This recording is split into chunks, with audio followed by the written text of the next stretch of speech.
For centuries, herbalists have had this one particular nickname for a plant, knitbone. That name alone tells you a whole story, right? In this explainer, we are digging into comfrey, a herb that's famous for being nature's master tissue regenerator.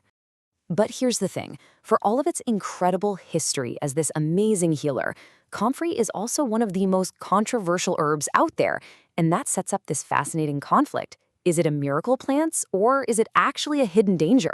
So let's get into it. The story of its healing power it's literally baked right into its botanical name, Symphytum. It comes from the ancient Greek word symphyo, which means to make grow together. The ancients saw exactly what this plant could do, and they named it for what they saw. So how did it earn such an incredible reputation? How did it become knitbone? Let's unpack the mechanics of what makes comfrey so powerful. Okay, so at its very core, comfrey works a little differently than herbs that just, soothe or protect something. Its main job, its whole purpose, is to be a cell proliferant. And in plain English, that just means it sends a direct signal to your body to build new cells and to do it way faster than usual. So how does it do that? Well, it all comes down to this key compound called allantoin. It works in 3 really simple steps. First, the allantoin stimulates growth. Then, the body responds by cranking out new cells, and the result? Faster tissue regeneration. It's just this elegant, beautifully simple, and incredibly powerful mechanism. And that simple mechanism has been used in some truly astounding ways over the years. We're talking about everything from its classic use in healing broken bones, all the way to repairing the delicate myelin sheath that protects our nerves. It's even been used traditionally to help build the baby during pregnancy, to heal damaged lung tissue, and even to help remineralize teeth. The range is just wild. But you know how it goes. With great power, often comes great debate. So now we've got to get to the controversy that swirls around this remarkable herb. So here it is, the crucial point, this duality. On one hand, you've got the promise. It's an absolute powerhouse of rebuilding compounds. We're talking allantoin, calcium, silica, protein. But on the other hand, you have the peril. These are naturally occurring compounds called pyrrolizidine alkaloids, or PAs for short, and they have been linked to potential liver issues, especially with prolonged or really concentrated use.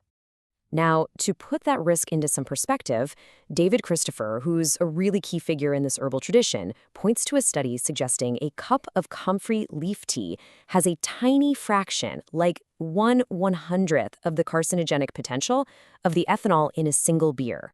Now, that's not to dismiss the concern at all, but it shows you how practitioners in this field tend to frame the level of risk. Okay, so given this whole duality, this promise versus peril thing, how do practitioners actually use it? How do they walk that fine line between all the benefits and the potential risks? Well, a big part of it is that they use it as part of a team. Comfrey almost never works alone in this tradition. It's a key ingredient in formulas like the calc tea for bones and nerves, or the famous complete tissue and bone ointment for skin, and even the lung and bronchial formula. It's always combined with other herbs that all work together. And they manage that risk by following some very specific rules. For instance, the leaf is always preferred over the root for anything you take internally, and that's because the root has a much higher concentration of those PAs we talked about. Using it externally in things like ointments and poultices is generally considered safe, and they always advise caution for any kind of long-term internal use. Now, this whole approach, all these rules and formulas, it all comes from a core philosophy called vitalism.